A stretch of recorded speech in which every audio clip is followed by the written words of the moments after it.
Standard ആക്കി കൊണ്ടുനടക്കണമെങ്കിൽ standard ആക്കി കൊണ്ടുനടക്കുക. ഇനി അൾട്ര ഇത് കിടിലൻ ലുക്കിലാക്കി നടക്കണമെങ്കിൽ ചെറുപ്പക്കാർക്ക് അങ്ങനെയും ചെയ്ത് നടക്കാം.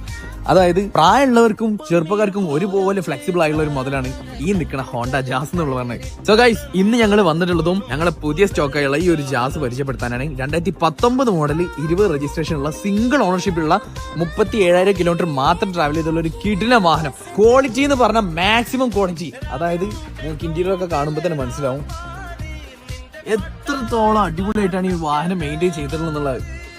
അപ്പൊ താല്പര്യമുള്ളവര് ഒന്നും നോക്കണ്ട, നേരെ നമ്മുടെ ഷോറൂമിൽ വന്നിട്ട് വാഹനം കണ്ടുപോയി ഇഷ്ടപ്പെടും എന്നുള്ള കാര്യത്തിൽ 100% ഞാൻ ഗ്യാരണ്ടി. കാരണം ആ ഒരു രീതിയിലാണ് ഈ ഒരു വാഹനം മെയിൻറ്റെയിൻ ചെയ്തിട്ടുള്ളത്. ആൻഡ് നല്ലൊരു കിടിലൻ ഫാൻസി നമ്പർ ഉണ്ട് 8558 എന്നുള്ള നല്ല പക്ക സർവീസ്, അതുപോലെ തന്നെ ഷോറൂം ഹിസ്റ്ററി കാര്യങ്ങളൊക്കെ ഉള്ള നല്ലൊരു കിടിലൻ വാഹനം. ഒന്നും നോക്കല്ലേ, പക്ക ഷോറൂം ക്വാളിറ്റി. അപ്പോൾ എടുക്കാൻ താല്പര്യമുള്ളവർ താഴെ കാണുന്ന കോൺടാക്ട് നമ്പറിൽ ഇപ്പൊ